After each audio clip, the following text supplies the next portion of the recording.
Fala, concurseiro!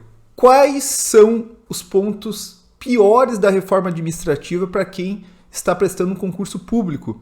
Quais pontos podem impactar diretamente sua vida? Quais pontos que têm esse potencial? E é importante a gente entender isso.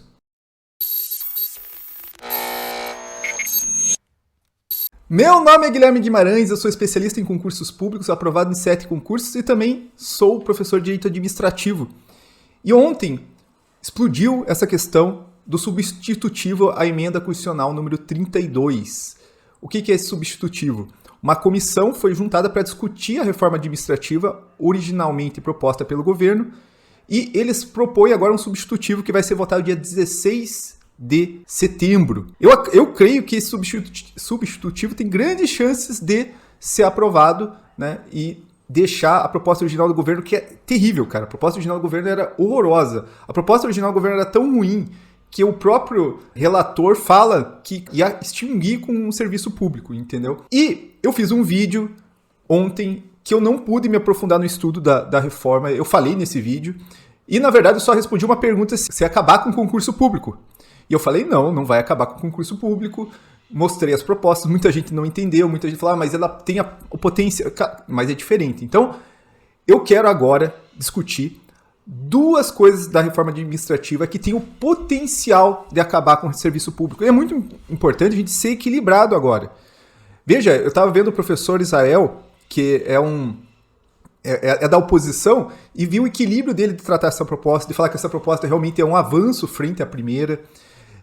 Um equilíbrio até dele tratar com quem é a oposição dele. E a gente precisa desse equilíbrio agora para entender a reforma administrativa, entender o que ela pode nos prejudicar, entender até que mesmo se essa reforma for aprovada do jeito que ela está, não é uma batalha perdida porque nós temos aí uma fase de legislação. Claro que legislação vai exigir um quórum menor aí para você que estuda concurso, mas ainda assim não creio que seja uma batalha perdida. Então, vamos entender essa parte aqui.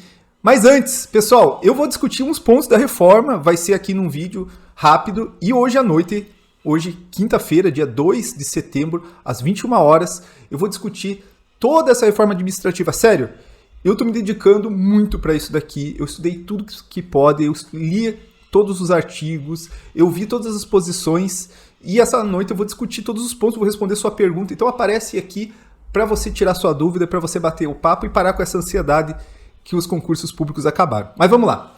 2 pontos têm o potencial de ser muito ruim na reforma administrativa. O primeiro ponto é esse daqui, ó, contrato por prazo determinado. Esse substitutivo acabou com o vínculo de experiência, mas criou essa modalidade aqui chamada de contrato por prazo determinado. Esse contrato por prazo determinado, muita gente vai falar, isso é um absurdo, meu Deus, caramba, isso existe hoje. Então, por si só, ele não é um absurdo. Como que é hoje? E aqui está disposto hoje no artigo 37, inciso 9, tá? A lei estabelecerá os casos de contratação por tempo determinado para atender à necessidade temporária de excepcional interesse público. E guarda o excepcional, porque essa palavra aqui, ela tem toda uma importância na modificação. Ela tem que ser em regime especial, então a pessoa tem um regime diferenciado. E ela é excepcional, é extraordinário, fora do comum. Isso porque a contratação é para atendimento do interesse público, mas aqui se trata de algo excepcional, urgente. Antes disso daí, também esse instituto, ele tem a regulamentação federal. Na regulamentação federal, ele estipula aqui, você vai ver aqui na lei, quais são as necessidades temporárias. Então, considere necessidade temporária excepcional, assistência de calamidade pública, combate a surtos endêmicos. Então, quando tem questão de alguns surtos, eles contratam agentes sanitários, assistência em emergência e saúde pública. Ele vai colocar aqui todas as hipóteses e tem disposições estaduais também tratando sobre isso. Então, hoje é assim, há limites muito claros. Muita gente fala, você é ingênuo, vai passar isso daí. Não sou ingênuo. A grande questão é como que vai ser regulamentado esse contrato por prazo determinado. Mas, claro, tem uma outra questão também importante nisso. Qual que é a mudança no substitutivo da emenda constitucional 32? Como que a reforma administrativa está se propondo? Aplica-se o contrato de prazo determinado a todos os servidores, tá? Aqui tem um erro aqui, tá? Desculpa. Exceto aos cargos exclusivos de Estado. Então, todos os servidores, exceto os cargos exclusivos de Estado, poderão ser contratados por prazo determinado. Então, se você não é cargo exclusivo de Estado e depois eu quero colocar essa discussão para você, você vai poder ser contratado por prazo determinado. E daí a grande questão é, será que vai se manter lá o que está sendo proposto hoje na Constituição? Primeiramente, já tem uma modificação aqui no texto da emenda constitucional. Ó. A contratação por tempo determinado será realizada para atender às necessidades temporárias previstas em lei federal, estadual, municipal. E daí ele vai colocar aqui. Então, primeiro, vai precisar de uma lei, como hoje precisa. Só que ele fala aqui em necessidades temporárias. Então, ele já dá um termo geral para a lei. Agora, a necessidade não é mais excepcional. Ele fala só que é temporário. E aqui, essa crítica eu não vi em lugar nenhum. Temporário é uma palavra muito complicada. Porque o que é temporário? Minha vida é temporária. A necessidade policial, por causa do aumento, é temporária. Depois pode desaparecer os carros, os crimes mudam. Então, assim, tudo é temporário. Então, essa é a questão que é complicada. A lei, ela tirou o excepcional e isso daqui pode fazer que uma coisa que deveria ser regra, que é concurso público, conforme está na Constituição, vire exceção. Então, isso daqui é uma luta muito importante. É você colocar aqui nesse dispositivo, e essa é a luta da oposição, de colocar alguns limites. Então tem que ter limite para cargo temporário. Tem que ter algum limite. Não pode ser a regra. A regra tem que ser concurso público. Daí depois ele continua. A duração do contrato compreendida eventual prorrogação não poderá exceder 6 anos. Então ele estabelece um limite temporal de 6 anos para a contratação temporária.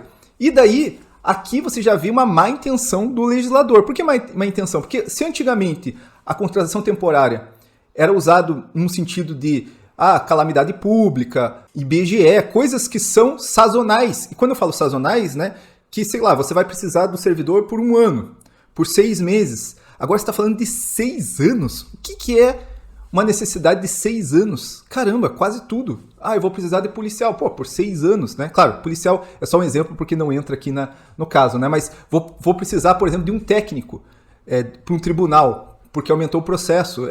Tudo pode se encaixar temporário. Daí a grande questão, como que essa legislação vai ser regulamentada? Como que esse dispositivo vai ser regulamentado? Essa é a grande pergunta.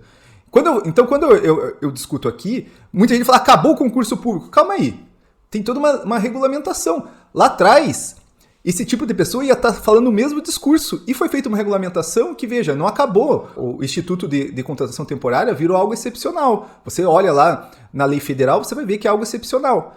Agora, aqui, a gente já começou mal, porque ela não fala em excepcionalidade. E pode ser que venha uma legislação federal, estadual, e coloque assim, qualquer coisa é temporária. Temporária é qualquer necessidade de 6 anos. E daí ferrou você, porque vão acabar os concursos públicos. Então aqui realmente vira um problema. Ele não existe, mas ele pode existir. Entendeu? A gente não pode ser fatalista, mas também a gente tem que ser realista nessas análises, né? E aqui outra coisa que eu acho bizarra, até agora eu não entendi. É vedada a celebração de novo contrato com o mesmo contratado antes de decorrido o prazo de 24 meses. Então vamos supor, você é um técnico de um tribunal. Você foi contratado para 6 anos, trabalhou 6 anos, aprendeu horrores. Um cara cheio de experiência, sabe lidar com os sistemas do tribunal. Você não pode ser contratado depois. Por que isso? Por que essa vedação? Esse cara cheio de experiência, mas é para dar oportunidade para outro, mas tem que vigiar o princípio da eficiência da administração. Como que você vai pegar um cara e vai colocar o cara? Agora você está proibido de exercer essa função, de se candidatar de novo, né? Candidatar não, de fazer o processo seletivo de novo. Então, bem esquisita esse tipo de dispositivo e eu não consigo ver a razão dele existir, tá? Então, esse daqui é um ponto muito complicado, o ponto de contrato por prazo determinado. Eu vou discutir mais hoje à noite esse ponto aqui, tá certo? Outra questão, terceirização. Cara, isso daqui é muito complicado. Olha o que essa proposta, né, de emenda substitutiva coloca lá no artigo 37A. A União, os estados, o Distrito Federal e os municípios poderão, na forma da lei, firmar instrumentos de cooperação com órgãos e entidades públicas e privadas para execução de serviços públicos, inclusive com compartilhamento de infraestrutura física, utilização de recursos humanos de particulares com ou sem contrapartida financeira. O que significa isso?